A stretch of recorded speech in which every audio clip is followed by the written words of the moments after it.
Sir, ये जाद शरीफ जो सबके उस्ताद बने हुए हैं, मुझसे पांव दबाना चाहते हैं। समझ गया सुल्तान, तुम दादागिरी नहीं छोड़ोगे। कैसे छोड़? अस्सलाम वालेकुम, मैं तारक सानी ते तुसी देख रहे हो मेरा YouTube channel रैबर entertainment plus.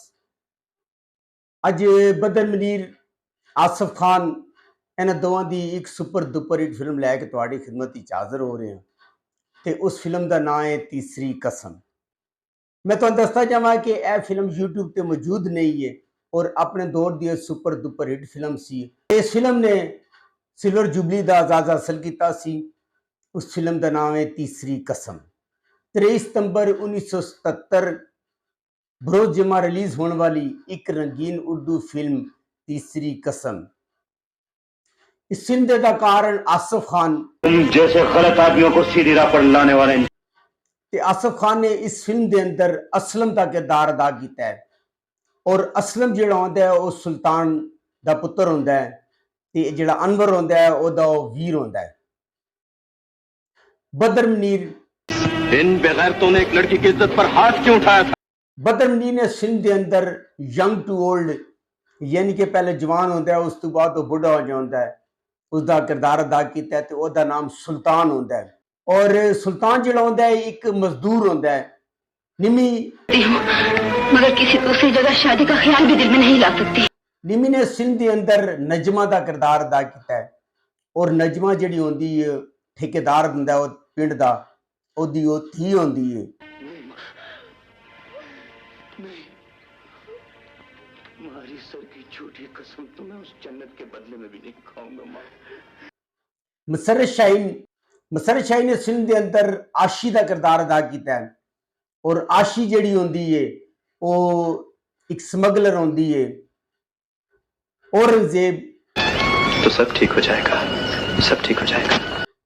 Aurangzeb ने इस फिल्म के अंदर अनवर का किरदार अदा किया है और अनवर जो होंदा है वो सुल्तान का पुत्र ते असलम आसिफ खान का छोटा वीर होंदा है। बेटे साहब, पहले इसने सिर्फ एक खून किया था। अदीब ने फिल्म के अंदर ठेकेदार का किरदार अदा किया है और ठेकेदार जो होंदा है वो इस फिल्म का मैन विलन होंदा है।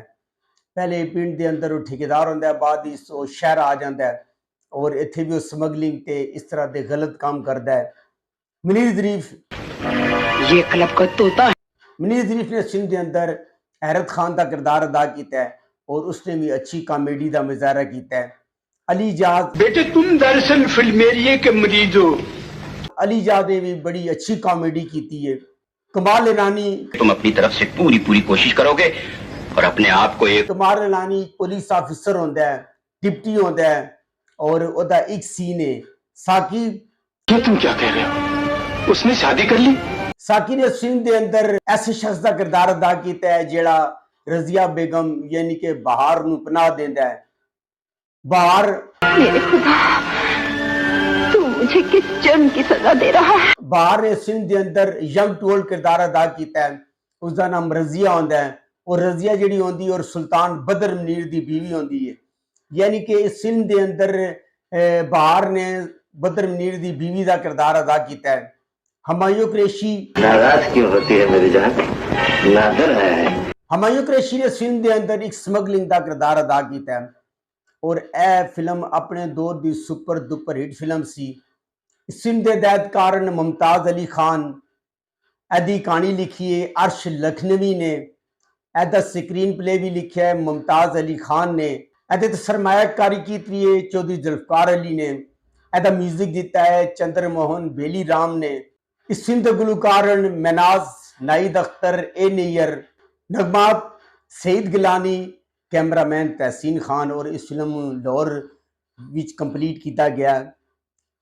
इस फिल्म के अंदर बदर मनीर ने सुल्तान का किरदार अदा किया है। सुल्तान का जिहड़ा काम होंदा है कोई मजदूर होंदा है, दरख्त वगैरह कट के वो पिंड के अंदर गुजारा कर रहे होंदा है।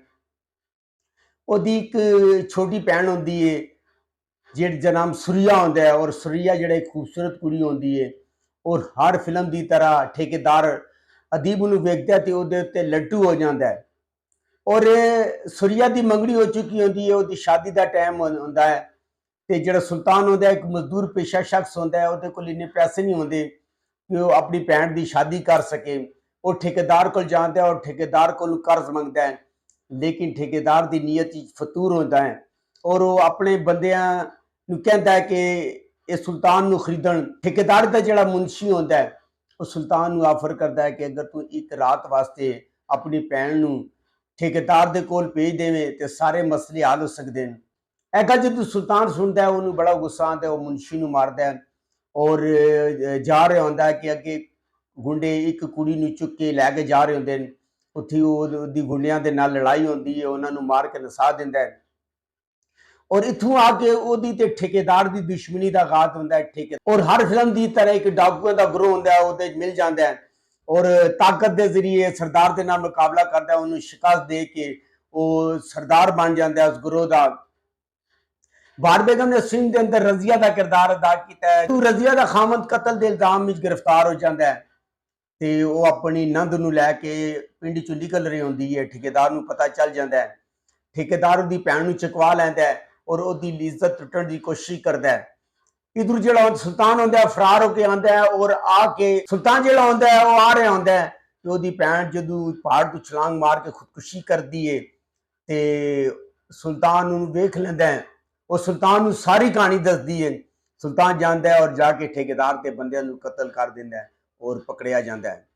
रजिया जिहड़ी हुंदी है अपने दोवां पुत्रां अनवर ते असलम लैके पिंड तों शहर चली जाती है और हर फिल्म की तरह उन्होंने एक बंदा मिलता है जिहड़ा साकी होंदा है।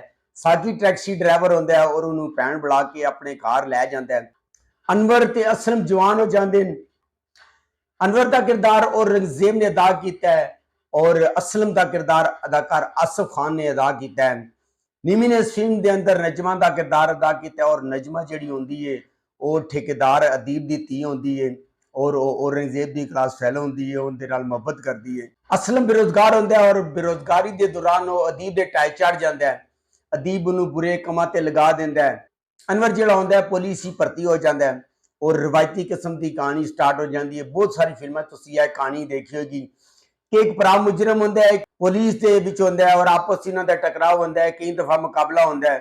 मसर शाही ने फिल्म के अंदर आशी का किरदार अदा किया और आशी स्मगलर होंदी है और अदीब की साथी होंदी है और कई उसकी खातर बुरे काम करती है। उसकी असलम के नाल मुलाकात हो जाती है, उन्होंने आपसी प्यार हो जाता है। असलम का काम बढ़ जाता है, उसकी कारस्तानियां बढ़ जांदियां हैं।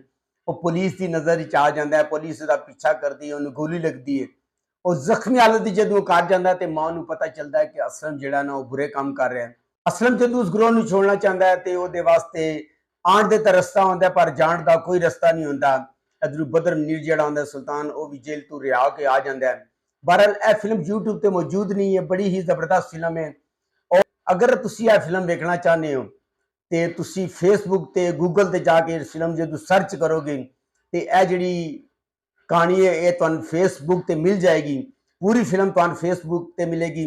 उस तो इलावा डेली मोशन ते तुहानूं पूरी फिल्म मिल जाएगी, लेकिन गूगल ते तुहानूं सर्च करनी पड़ेगी। अगर तुहानूं मेरी मालूमात अच्छी लगी हो मेरे चैनल नूं लाइक करो, सब्सक्राइब करो ते शेयर करो ते नैक्सट वीडियो तक रब राखा।